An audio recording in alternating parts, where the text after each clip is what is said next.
Over these next weeks at Sonrise Church, we're doing something trying to build the body together, trying to bring our church together. It's something called Open Table, where we have a number of hosts, and thank you hosts, who've opened up their house to just have people at their house and share a meal or dessert or coffee in hopes of building together a relationship for the sake of the kingdom of God, in hopes of people getting to know each other that don't know each other, and people building relationship with those they don't know.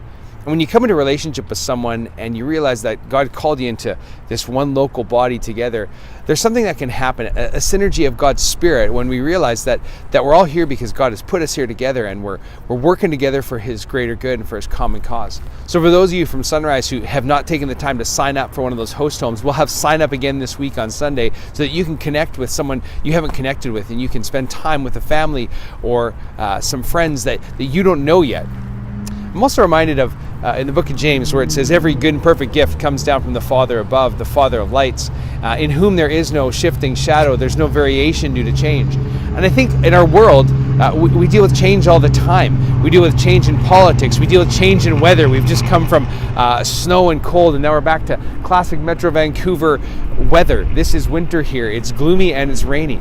We're dealing with change. But with God, He doesn't shift. He's not changing. He is the same yesterday, today, and forever, as the book of Hebrews says. And as I prayed today and sensing, God, what do you want to say? What are you saying to our hearts today?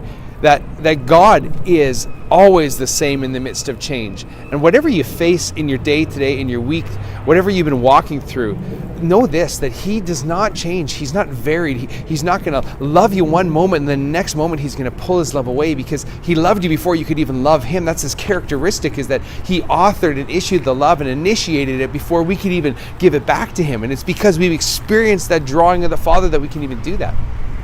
So today, whatever you're doing, whatever you're going about, I just pray that you would know that solidity, that foundation of the Father of lights, in whom there's no variation due to change, the giver of good gifts. And in the season you find yourself in, may you see it as a good gift from God. May you not see it as something to not take and to push away from. May you see it as something that God has gifted to you to walk through this season for the things that He wants to do in your life. As always, our pre-service prayer is at 9:30, and we just love for you to come and pack that prayer room out and see God do some amazing things at our church and through our church, because ultimately this is His church. So God bless. Have a great day.